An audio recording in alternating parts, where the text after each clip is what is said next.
What up? This is Rama Screen, and in the anticipation of The Toll, which arrives in theaters and on demand and on digital March 26th, I'm here talking with the writer director of this new film, Michael Nader. How are you, Michael? I am great. How are you? Good. Thank you for taking the time. I understand that this is your feature film directorial debut, correct? Yes, that is correct. Congratulations. So, Thank you. after having made several short films over the years, what made you decide that this was going to be it, that The Toll will be your feature length debut? So I had been planning to spend most of my 20s honing my writing skills and continue making shorts. I was daunted at the prospect of directing a movie only because I felt that there's something to, I don't know, I felt like I needed the life experience and to really be on enough sets to be able to direct a movie. And then on one of the sets of one of the other two movies that I wrote, I met a producer named Will Frank, who kind of took me under his wing. He and I have a lot in common. We kind of bonded over our anxiety, and he had specialized in producing sort of micro budget movies. He also loved the horror genre. And he is kind of the one who encouraged me. He was continually pushing me, like, let's make a movie together. You can direct something. And so he finally convinced me that it was a good idea. And I came back to him with this script. I needed to go and write something that could be done for $500,000 or less. So I went and I wrote it, and then I came back, and he had enough faith in me that I trusted him that he was right, that I could do this. So that was sort of the beginning of the process.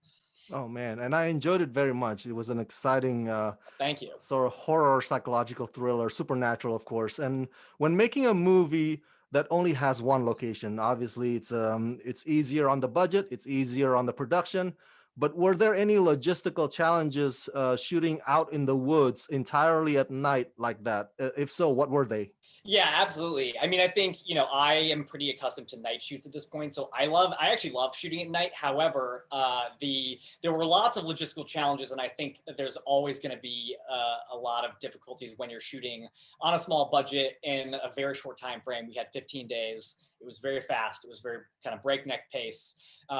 But we were shooting on this beautiful property in Ontario, and the weather was very temperamental. So that was an exciting and fun, interesting thing where we're trying to put an 80-foot crane into the air, and there's a lightning storm, and so we obviously had to table that for 12 hours, and so we had delays of that sort, and this massive downpour happened the day before our shoot began, which dredged up the mud of the entire property. And so we Wow. were kind of slip sliding around in this, the road occasionally was becoming a bit of a river at times. And so there was that challenge. The crane got stuck in the mud. There was a lot of kind of just physical of the earth kinds of challenges. But I knew going in, because it's an indie movie, there's going to be delays, there's going to be difficulties, and I factored that in and I think we all kind of knew that was going to happen. So I was like, it's okay, we'll get the movie, even though there's going to be, kind of crazy things happening, which is of course what happened. I'm glad that you guys are okay. Yes, yes, me too. This movie has twists and turns, so we won't spoil them for the viewers, of course. But let me ask you, as I was watching this movie, the impression I get was it seemed like the car was a third supporting character in the film, albeit stationary, but it's Cammy and Spencer's safe space. And oftentimes, the evil force communicates with Cammy and Spencer by making the car creep out, so to speak. Talk to me about, or was my assessment way off there? What was the process of making the car be an instrument of suspense and also the hideout? I think your assessment is spot on. So thank you for that question. I love that, and it's absolutely. I mean, as we were trying to find which car to use, I was referring to it as a casting because it is a character, and there are so many things about it that need to specifically that are that are related to the plot. Like, so it needs to have the backup camera, so that there need to be these elements that can come in and work for parts of the horror of the movie, but then also the lighting. I mean, that's the other thing, is the car is providing a lot of the visual vibe of the movie. I mean, so much of essentially the whole first half is them circling that car. And so you have the red of the taillights. And that was kind of my beginning visual motif idea, was that just a lot of the movie would be bathed in the red of those lights. And then you have the kind of the gold headlights, and you have the hazard lights that create a sort of frenetic, disturbing energy. I completely, it is so the idea of a car as your sort of shield on a dark, scary, dangerous road.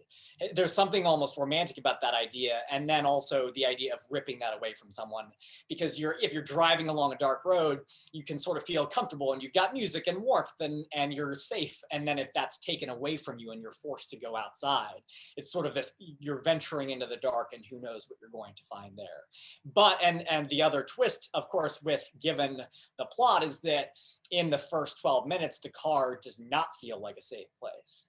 And that she's inside, the fact that she's in this safe, warm car is actually her source of danger and her source of fear, because there's somebody else in here who might possibly be threatening her, and she can't figure out if that's the case or not. And so I love the idea of using the car both as, you can't decide if it's dangerous or safe, and you have your two options are claustrophobia in the car and then the agoraphobia of the outside world, and how you can be trapped between those two. But I'm glad that you observed that, because I think that's very true. And that's very clever on your part. Very well thought out. And Well, thank you. how did you come upon Jordan and Max? What was it about them that made them fit for the roles of Cammy and Spencer? So that was another. So Will Frank, in once he read the script, he was like, "Let me go and I'll figure out what the best way to make this is." He had long-standing relationships with Max and Jordan, and obviously we knew of them as great actors, but they were also burgeoning producers. Wanted to get more into what they were looking for their next project to produce.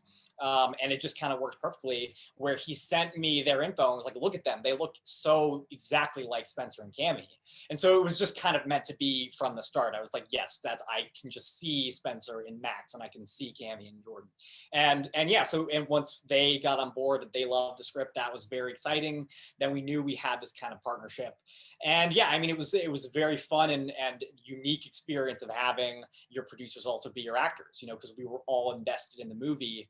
And they work so perfectly. They're best friends, so their chemistry was just there from the beginning, and it felt very natural. Like it was such a good situation for the movie.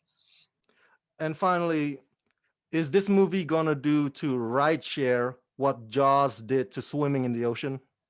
Well, I certainly can't, I wouldn't be so bold as to suggest that, but I would love it if it did. I think I certainly had the thought of, and I don't want to make people not take Rideshare, though certainly right now, I guess maybe it's a good thing if I'm like discouraging people from taking it. But I do think I want to, illuminate especially male viewers as to the fears, the natural fears that come up when you're a woman in a rideshare. Because I think there are a lot of guys that are just annoyed that women can be have a greater amount of fear around it. And I want to at least address that and help guys understand that like there is this kind of natural fear that goes into it. But yeah, I would love it if rideshare was seen as the next frontier of terror. All right, from my fans at home, everybody go check out The Toll, arriving in theaters and on demand and on digital March 26th. Michael, thank you for talking to me, and congratulations.